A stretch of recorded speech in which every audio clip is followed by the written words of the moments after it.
అందరికీ నమస్తే. మళ్ళీ వచ్చిన అంటే ఏదో మంచి ముచ్చట తెచ్చినట్టే కదా.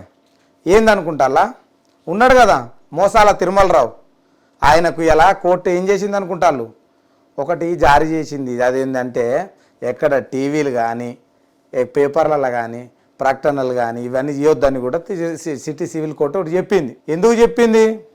నువ్వు చేసిన కథలన్నీ తెలుసు కాబట్టి కోర్టును మనం గౌరవించాలి, కోర్టు చెప్పినట్టు వినాలి. కాబట్టి నువ్వు చేసిన అన్నిటికీ మీద ఎక్కడన్నా టీవీలల్లో కానీ ఏదైతే పేపర్లల్లో కానీ ఏమి ఇవ్వద్దు, ఇస్తే నీ మీద చర్యలు ఉంటాయని కూడా గట్టిగానే చెప్పింది కోర్టు. అవన్నీ తెలుసు కదా. ఎందుకంటే ఫ్లాట్లో అసలు ఫ్లాట్లు తీసుకున్నది నువ్వు, రిజిస్ట్రేషన్ చేయండి నువ్వు, అన్నీ చెప్పండి, ఇవన్నీ ఉన్నాయి కదా. అన్నీ చూసి నువ్వు చేస్తున్న కథలకు ఒక్కొక్కటి బయటపడతా అంటే నీకు చూసినావు కదా. ఇలా కోర్టు ఏం చెప్పింది? ఎక్కడికి పోయినా నీకు ఇదే గతి పడుతుంది, ఏడికి పోయినా. ఎందుకంటే కోర్టును మనం గౌరవించాల్సిందే, దానికి తర్వాతనే కదా.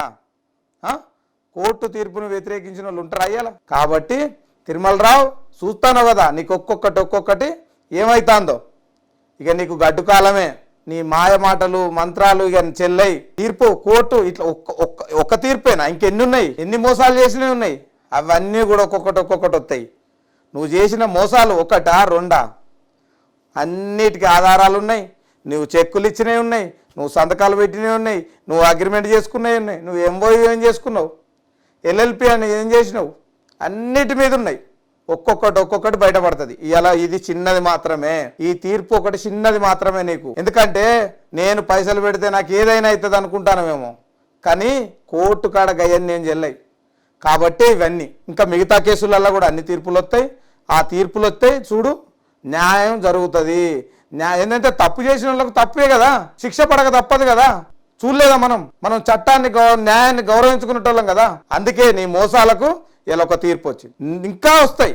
నువ్వు కంపెనీలను ఎక్కడెక్కడ మోసం చేసినావు, ఎన్ని అబద్ధాలు చెప్పినావు, ఎన్ని చెల్లని చెక్కులు ఇచ్చినావు, ఆ చెక్కుల మీద ఏం జరుగుతుంది రేపు కోర్టు తీర్పు చెప్పదు. కాబట్టి ఇక నీ ఆటలు సాగవు.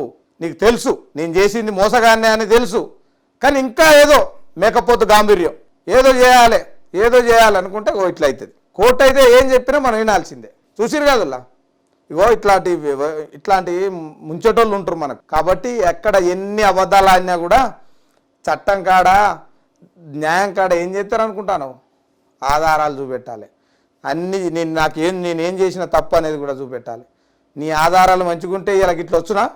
కాబట్టి ఇగో ఇది తిరుమలరావు, ఇక నీ ఆటలు సాగవు, నువ్వు జైలుకు పోడు ఖాయం.